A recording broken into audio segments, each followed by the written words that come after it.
Yo yo yo, salut à tous les amis, j'espère que vous avez la pêche. Dans cette vidéo, je vais vous parler des 10 cryptos que je vais surveiller en 2022. Ces 10 cryptos, je les ai recommandés sur mon canal privé de Signaux. Donc ces 10 cryptos, j'ai décidé d'en faire une vidéo YouTube complète, de parler du fondamental. Je vais pas faire de l'analyse graphique poussée pour pas vous perdre. Évidemment, avant de commencer, cette vidéo c'est de la vulgarisation. Je présente ces cryptos au plus simple. À vous de faire vos propres recherches. Les actifs qui vont suivre que je vais vous présenter sont tous basés sur du long terme. On ne parle pas de trading ici. Si ça t'intéresse, je te laisse regarder la description. Tu auras tous mes liens de formation si tu veux aller plus loin avec moi. On commence tout de suite. Donc, numéro 1, Océan. Cette crypto se trouve dans un canal descendant depuis le 1er décembre, même je dirais même le 27 novembre. En fait, la configuration du 27 novembre, ça correspond au début de la baisse du Bitcoin. Donc en fait, toutes les cryptos ont suivi, donc ça coïncide, hein. Dès que le Bitcoin se casse la gueule, il y a toutes les cryptos généralement se cassent la gueule. Et moi, j'ai envoyé un premier signal parce que j'ai vu quelque chose d'intéressant pour moi, graphiquement parlant. C'est le rebond successif sur la EMA 100. Et en plus, on a un support. Moi, je me suis dit, si là, on casse cette droite de tendance qui correspond à une grande résistance qui fait résistance au prix depuis le 27 novembre, on va avoir une furieuse montée. Et c'est ce qui s'est passé. Depuis le prix, on va dire depuis la cassure, là, depuis l'entrée par confirmation, plus de 20%. Plus de 20% de hausse. C'est énorme. Mais je pense que c'est pas fini. Moi, je vise vraiment des targets plus élevés. Donc, fondamentalement parlant, cette crypto est très prometteuse. Elle propose 3 services. La disposition des données, des solutions de stockage et un algorithme de calcul. On passe à la deuxième crypto. GLMR, c'est une crypto où j'ai envoyé le trade. Il y a une hausse plutôt pas mal. Plus de 30%. Donc moi, je le voyais monter directement. Finalement, en fait, il y a eu une fausse cassure.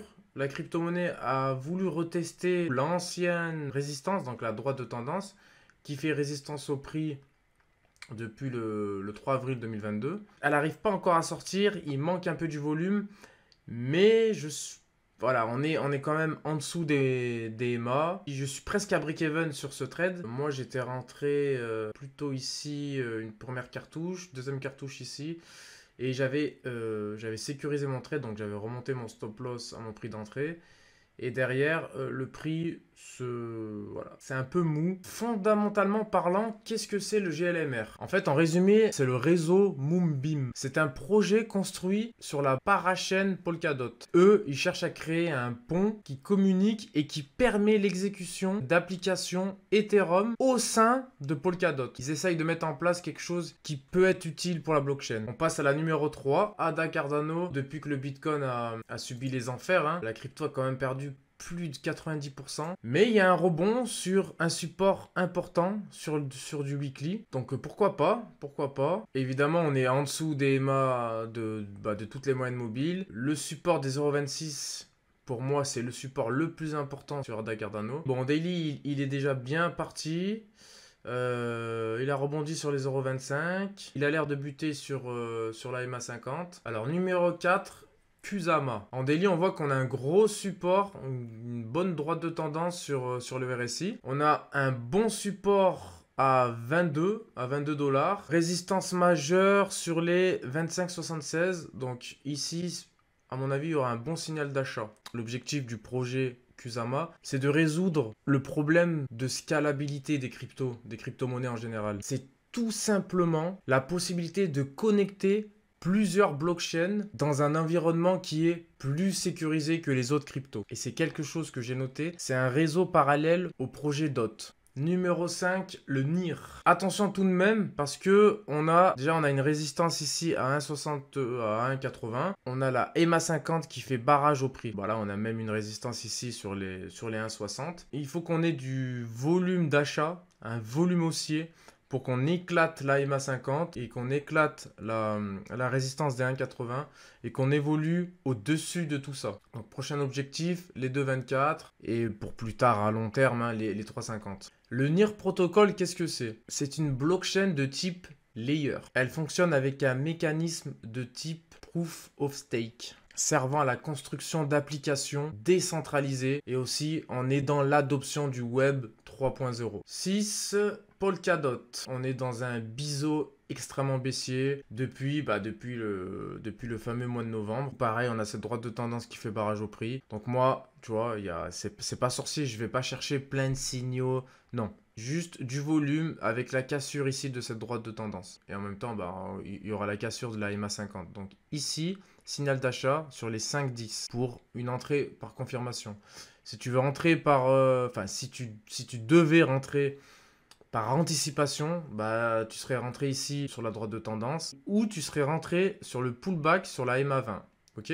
Donc tu peux toujours rentrer ici ou attendre la cassure ici de la droite de tendance. Comme le Kusama, hein, le DOT a comme projet d'élaborer plus de sécurité dans un environnement plus sain et plus transparent. Il faut savoir que le DOT, c'est quand même un réseau qui a été mis en place pour concurrencer ETH de mémoire en 2018-2017. Actif numéro 7, le Wood Trade. Alors là, on peut s'apercevoir que sur le Wood, on est sur un triangle rectangle baissier. Donc là, au moment où je fais la vidéo, on a cassé ce triangle rectangle par le haut. La MA100 fait barrage au prix. À la limite, retester la droite de tendance en mode support, pullback et repartir par l'avant. Donc pareil, hein, 2021, droite de tendance, c'est toujours la même chose, mais il faut faire simple.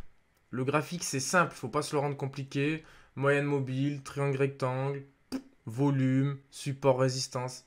C'est simple. Qu'est-ce que c'est le Wood Trade? Je m'y intéresse, donc j'ai pas encore testé la plateforme. C'est une plateforme d'échange totalement décentralisée. Dessus, on peut faire du trading social, du trading classique, etc., etc. Fondamentalement parlant, il y a du potence et graphiquement parlant aussi, il y a un beau potence. Le LDO, moi, c'est mon chouchou du moment. J'avais envoyé le trade le 3 janvier. Le lendemain, la crypto a fait plus de 16%. Et au moment où je fais la vidéo, il y a les 3 TP qui ont été pris. Donc, la crypto a fait plus de 34%. Donc là, il y a tout. Cassure du biseau descendant. Ouais, c'est plus un biseau descendant. Là, on vient s'appuyer sur un support magnifique. Bon, on a un rebond sur les 38,2 de Fibo. On a le pullback, le fameux pullback. Donc, on monte, on retape l'ancienne résistance, donc là la droite de tendance en mode support et on repart. Pareil, pullback, on retouche la MA200 et on repart. C'est toujours pareil, magnifique. J'ai envoyé ce trade. Ceux qui ont suivi dans le canal, ils ont fait plus de 34% en même pas une semaine. Donc le Solana, descente des enfers. Pas besoin de vous faire un dessin depuis le novembre. Descente des enfers. Là ici, on casse un support très important sur les 80$. On est rejeté à chaque fois sur la MA100, sur la MA50. On refait un dernier test sur cette droite de tendance qui faisait office de résistance. En tirant les extensions de Fibo, donc la petite reprise, et boum, rebond parfait sur ce gros support, sur les 9$ grosso modo. Là, on a une mèche de liquidité pour aller chercher les stop loss. Et on a un petit rebond sur les 78,6, ok. Donc là, on est coincé un peu sur la MA50, on est coincé sur les 0,68. Donc le Solana, il repart bien. On va parler de l'or. Alors l'or, c'est mon actif que je regarde. Je pense qu'en 2023, l'or va surperformer tous les autres actifs. Donc moi, je vous conseille d'aller voir les matières premières. Il n'y a pas que les cryptos dans la vie. Essayez d'élargir un peu vos horizons. Il y a beaucoup de personnes qui sont focalisées que sur le Bitcoin, que sur ETH, que sur les cryptos. Non, il y a la finance traditionnelle, il y a les matières premières, il y a les matières agricoles. Élargissez vos horizons. L'or, je suis entré depuis le 9 novembre 2022. Je suis rentré ici. Mon stop loss ici. Bon, depuis, j'ai break-even. Quand le prix a rebondi sur les 1720 en mode support. Donc là, c'était une petite résistance. Ça a retesté la résistance en mode support. Là, j'ai break-even, donc j'ai dit dans le groupe de break-even. Au moment où je fais la vidéo, mes 3 TP ont été pris et j'ai pris depuis le 9 novembre allez, 9% sur l'or, c'est énorme. Hein. C'est pas une crypto, c'est énorme. Et je suis le seul qui doit être haussier sur l'or. Je cherche pas à avoir raison, mais en tout cas, moi, le graphique de l'or, il est ultra haussier pour moi, en daily, quand on regarde. En weekly, magnifique. Rebond sur le support des 1640, depuis c'est haussier. Il fait des pullbacks sur des moyennes mobiles, c'est haussier. Je vois pas... Là, c'est direction pour moi les 2000$. En daily, on a un rebond magnifique sur ce support, 1620$, qui correspond à un niveau de Fibonacci. On a une Golden Cross là en daily. En monthly, pareil. Rebond sur les 666 de Fibonacci. Magnifique. Pour moi, il y a tout est haussier sur l'or. Et fondamentalement parlant, les personnes, les investisseurs, qu'on le dise ou pas, qu'on critique l'or ou pas, qu'on aime ou qu'on n'aime pas l'or, tout le monde se réfugie dans l'or. En temps de crise, récession, inflation, conflit dans le monde, les gens vont se réfugier dans l'or et se réfugieront toujours dans l'or. Car c'est un actif qui va pas te faire gagner de l'argent, mais c'est un actif qui va transporter ton argent dans le temps et qui va empêcher de perdre par rapport à l'inflation. Les salaires, ça baisse, les prix augmentent, mais l'or augmente toujours de l'autre côté. C'est la fin de la vidéo. N'hésite pas à commenter la vidéo pour l'algorithme de YouTube. Abonne-toi si ce n'est pas déjà fait. Et je te dis à la prochaine. Paix sur toi et soyez prudents, bordel.